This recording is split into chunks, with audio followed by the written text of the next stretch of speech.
Morning. कल corporate का paper है और एक यूनिट में एक चैप्टर है जो company final account. Large examples तो सिलेबस में है, यानी अभी एग्ज़ाम में आने वाले नहीं हैं, लेकिन मुझे वो चैप्टर तो आपको बाद जब भी ऑफलाइन स्टार्ट होगा तब मुझे करवाना पड़ेगा, क्योंकि it is your base for your TY/BCom and for advance courses.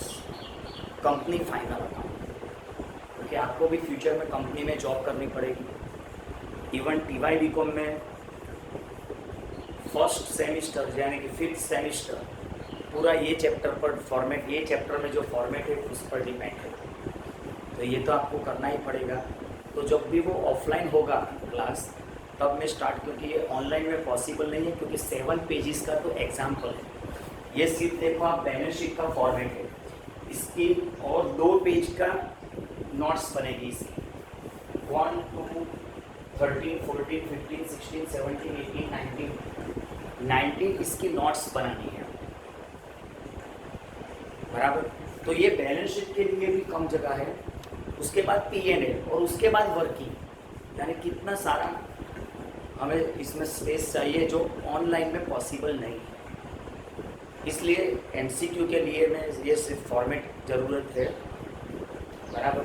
तो वो मैं कंप्लीट करवा रहा हूँ, और बाद में जब ऑफलाइन होगा तब मैं कंपनी फाइनल आपको ऑफलाइन में ये अलग से स्टार्ट करूँगा। बराबर, लगता तो नहीं है कि SY/BCom में ऑफलाइन चालू होगा, लेकिन अब शायद अगर हो गया तो ये मैं करवा लूँगा, बराबर। चलो, अब कंपनी फाइनल यानी जो कंपनियां हैं, joint stock company, listed company, private company, ये सब जो हमने जो बैलेंस शीट का फॉर्मेट बनाया था 11, 12, F5 में, बराबर, वो फॉर्मेट हॉरिजॉन्टल फॉर्म में था। Liabilities amount, assets amount, horizontal format था, ऐसे लिखते थे हम। कंपनी फाइनल में वर्टिकल फॉर्मेट है। MCQ में ये भी आ सकता है, हॉरिजॉन्टल, वर्टिकल और कोई भी एक्स्ट्रा नाम देकर, बराबर। तो कंपनी फाइनल में वर्टिकल फॉर्मेट, यानी पहले ऊपर लायबिलिटीज, उसके नीचे असेट्स, बराबर। तो पहले फॉर्मेट में 11, 12 में हम लिखते थे लायबिलिटीज में सिर्फ लायबिलिटीज, इसमें इक्विटीज एंड लायबिलिटीज। पहला पॉइंट था हमारे 12th में F5 में पार्टनर्स कैपिटल अकाउंट। इसमें पार्टनर नहीं है, इसमें कंपनियां हैं, तो कंपनी के ऑनर्स कौन है? शेयर होल्डर्स, यानी शेयर होल्डर्स फंड। पहला share holders fund. Share holders fund में 2 पॉइंट आएंगे, मेन पॉइंट 2 है। फर्स्ट वन इज पब्लिक में हम एज ए कंपनी बात कर रहा हूँ, पब्लिक में हम शेयर इश्यू करते हैं, पब्लिक वो सब्सक्राइब करते हैं, यानी हमारे शेयर परचेज करते हैं, हमें पैसा देते हैं, तो वो शेयर होल्डर्स की कैपिटल हो गई। तो शेयर होल्डर्स फंड में first point is share capital. उसमें पहली कैपिटल हमें लिखनी है ऑथोराइज्ड कैपिटल। ऑथोराइज्ड कैपिटल यानी हमने इश्यू शेयर में पढ़ लिया है पूरा डिटेल में, इससे ज़्यादा कंपनी शेयर इश्यू नहीं कर सकते, ऑथोराइज्ड कैपिटल। सेकंड पॉइंट है रिजर्व्स एंड सरप्लस, यानी कंपनी ने पास्ट ईयर प्रॉफिट में से कुछ रिजर्व्स क्रिएट किए होंगे जो फ्यूचर में काम लगेंगे। जैसे हम हमारी इनकम में से कुछ रुपीस साइड पर सेव करते हैं जो हमारे फ्यूचर के लिए है, उसी तरह कंपनी को भी ये करना पड़ता है फ्यूचर में। अगर ये कोरोना जैसा माहौल आ गया, कंपनी ठप हो गई, बंद हो गया, बिजनेस ठप हो गया, तो पास्ट रिजर्व से सर्वाइव कर पाएंगे हम, बराबर। तो रिजर्व्स में कई सारे रिजर्व्स है। General reserve, profit and loss में जो फाइनली प्रॉफिट बचता है वो प्रॉफिट्स एंड लॉस अकाउंट में से आता है, बराबर। कैपिटल रिजर्व, रीवैल्यूएशन रिजर्व और dividend reserve, dividend equalisation reserve, यानी बराबर ऐसे कई सारे। सिक्योरिटी प्रीमियम, पब्लिक में हम शेयर्स प्रीमियम से इश्यू करते हैं, तो प्रीमियम जो हमें मिलता है पब्लिक से वो रिजर्व्स एंड सरप्लस का पोर्शन है, बराबर। तो ये रिजर्व्स एंड सरप्लस ये शेयर होल्डर्स फंड में है। Second point non current liabilities. Non current liabilities यानी liabilities which are to be paid after 12 months. जो लायबिलिटीज 1 साल के बाद हमें पे करनी है तो वो लॉन्ग टर्म है, बराबर, यानी नॉन करंट लायबिलिटीज। उसमें पहला पॉइंट लॉन्ग टर्म बोरोइंग्स, यानी 12 मंथ से ज़्यादा समय के लिए हमने लोन ली है तो वो लॉन्ग टर्म बोरोइंग्स है। उसमें आ सकता है डिवेंचर्स, पब्लिक में हम डिवेंचर इश्यू करते हैं तो वो मोर देन 12 मंथ्स के होते हैं नॉर्मली। तो debentures, bank loan, term loans, housing loan हम लेते हैं 15 साल के लिए तो वो लॉन्ग टर्म लायबिलिटीज़ हो गई, लॉन्ग टर्म बोरोइंग्स हो गई, लॉन्ग टर्म बोरोइंग्स। उसके बाद अदर लॉन्ग टर्म लायबिलिटीज़, यानी कोई भी लायबिलिटीज़ जो 12 मंथ से ज़्यादा समय में पे करना है वो अदर लॉन्ग टर्म लायबिलिटीज़। और तीसरा पॉइंट है long term provisions. Long term provisions में आता है gratuity fund, pension fund, provident fund. ये क्यों लॉन्ग टर्म लाए? क्योंकि ये एम्प्लॉयज़ को पे करना है। जो कब पे करेंगे हम? When employee retires. अब एम्प्लॉय रिटायर होगा तब उसको ये सब पेमेंट करना है हमें। तो वो 12 मंथ्स के बाद नॉर्मली रिटायर हो गया एम्प्लॉयज़, बराबर, तो वो लॉन्ग टर्म प्रोविजंस हो गया। तो ये 3 पॉइंट है जो मैं बोलता हूँ वो लिखते रहना, बराबर। चलो, करंट लायबिलिटीज मीन्स जो लायबिलिटीज हमें 12 मंथ्स के अंदर पे करते हैं, the liabilities which are to be paid within 12 months is a current liabilities. उसमें पहला पॉइंट शॉर्ट टर्म बोरोइंग, यानी अभी आपने किसी से पैसा लिया, उसको बोला कि भाई 6 महीने में पैसा वापस कर दूंगा, तो वो करंट लायबिलिटीज यानी शॉर्ट टर्म बोरोइंग्स में आ गया। ट्रेड पेएबल, उसमें 2 पॉइंट आएंगे, क्रेडिटर्स एंड बिल्स पेएबल। क्योंकि हम जब भी सप्लायर से गुड्स क्रेडिट पर परचेस करते हैं तो वो हमें 1 मंथ, 2 मंथ, 3 मंथ्स में पे कर देना होता है। उसी तरह बिल्स पेएबल में तो करंट लायबिलिटीज का पोर्शन हुआ। अदर करंट लायबिलिटीज यानी outstanding expense, pre received income, जो मैं बोल रहा हूँ लिखते रहना। इसमें ये भी लिखना शॉर्ट टर्म बोरोइंग्स में बैंक ओवरड्राफ्ट भी आ सकता है, ये शॉर्ट टर्म बोरोइंग्स में। अदर लायबिलिटीज, करंट लायबिलिटीज में outstanding expense, pre received income, तो ये अदर करंट लायबिलिटीज में। तीसरा लिख सकते हो अनक्लेम्ड डिविडेंड यानी unpaid dividend. Short term provision, short term provisions यानी जो प्रोविज़न हमें करना है वो 12 मंथ्स के कम पीरियड में पे कर देना है। उसमें 2 पॉइंट आएंगे, टैक्स प्रोविज़न, जो हमें इस साल की इनकम पर नेक्स्ट ईयर में टैक्स पे कर देना है, यानी 12 मंथ्स के अंदर ये बैलेंस शीट की आखिरी जो डेट है उसके 12 मंथ्स के अंदर यानी नेक्स्ट ईयर ख़त्म होने से पहले इसको हमें पे कर देना है।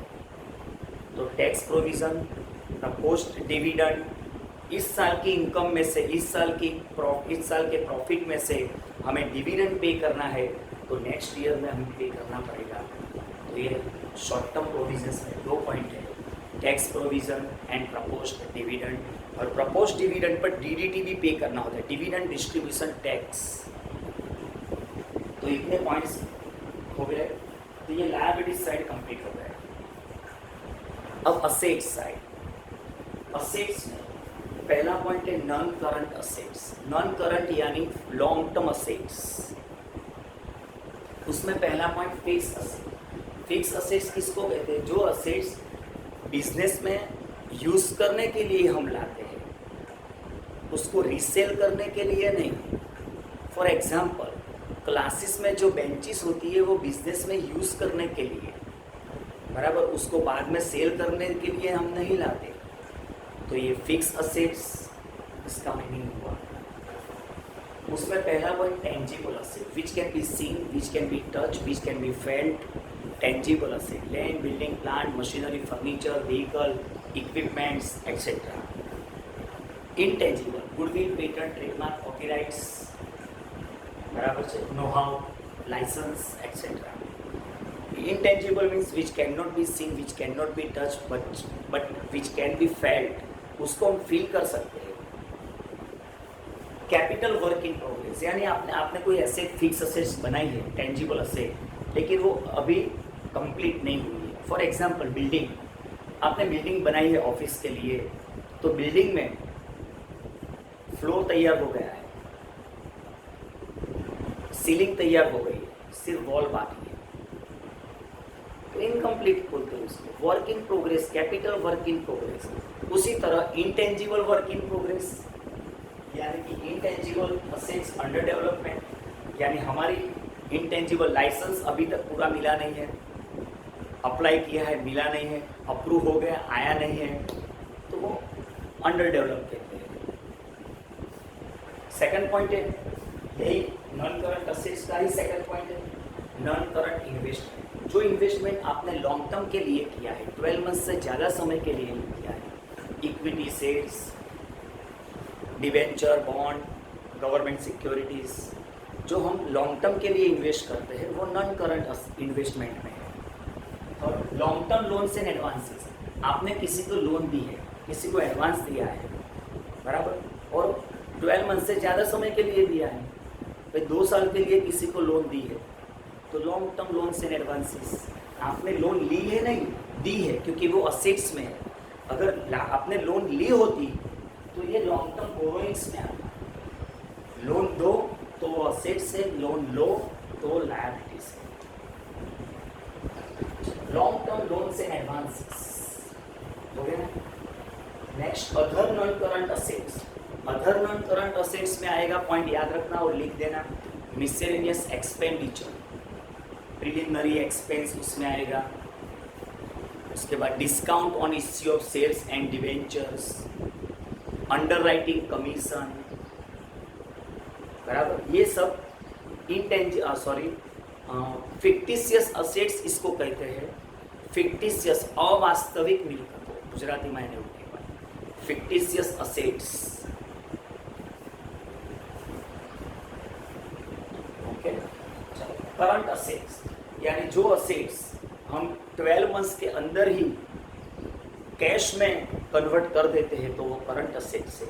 उसमें पहला पॉइंट करंट इन्वेस्टमेंट, यानी जो इन्वेस्टमेंट हमने 1 महीने 2 महीने या 1 साल के कम पीरियड के लिए किया है वो करंट इन्वेस्टमेंट। सेकंड है इन्वेंट्रीज, यानी क्लोजिंग स्टॉक। क्लोजिंग स्टॉक किसका हो सकता है, finish goods, raw material, work in progress, spare parts etcetera. Trade receivables में 2 पॉइंट आएंगे, डेटर्स और bills receivable. Debtors and bills receivable. Cash and cash equivalent, उसमें मेन 3 पॉइंट है, cash balance, bank balance and marketable securities. Marketable securities को भी cash and cash equivalent, equivalent यानी near to cash कहते हैं इसको।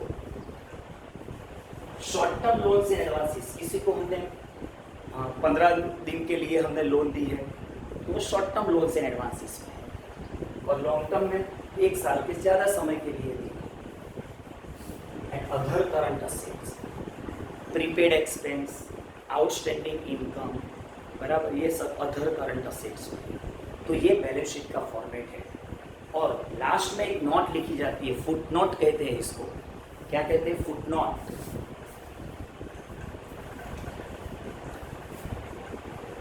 बैलेंस शीट खत्म होने के बाद और फुटनोट में क्या होता है, contingent liabilities.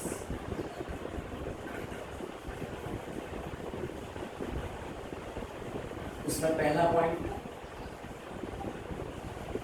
Arrears of preference dividend. Arrears of preference dividend, dividend कब पे किया जाता है, जब हमारे पास सफिशिएंट प्रॉफिट हो तो, यानी जब भी फ्यूचर में हमारे पास सफिशिएंट प्रॉफिट होगा तब हमें प्रेफरेंस पर पहले डिविडेंड पे करना पड़ेगा। You must know that preference shares are in priority to get the dividend, right, against the equity share holders.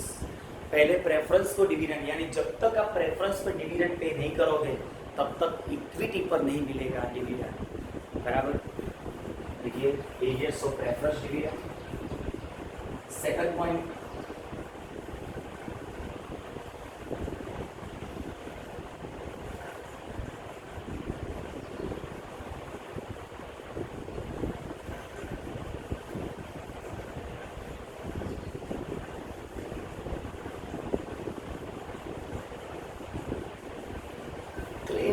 Claim against the company, किसी ने हमारी कंपनी पर क्लेम किया कोई भी कारण से, लेकिन हमने वो क्लेम अभी एक्सेप्ट नहीं किया है कि भाई हमने ऐसा बोला भी हमने कबूल नहीं है ये आपका क्लेम, हम पे नहीं करने वाले, तो matter is in court, matter of court में है।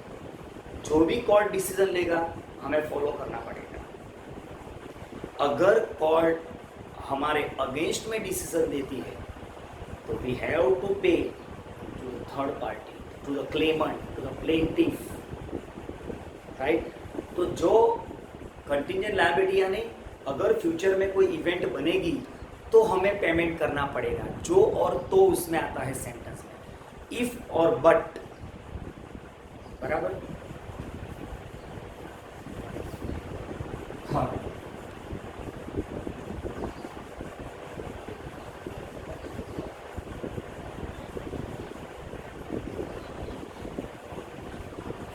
पार्टली पेड इन्वेस्टमेंट यानी कंपनी ने शेयर्स में अभी 10 रुपये का शेयर है, कंपनी ने 6 रुपया मंगवाया है, सिर्फ 4 रुपये बाकी है, यानी हमने वो कंपनी को अभी 4 रुपीज़ दिया नहीं है। जो कंपनी मंगाएगी तो हम पे करेंगे।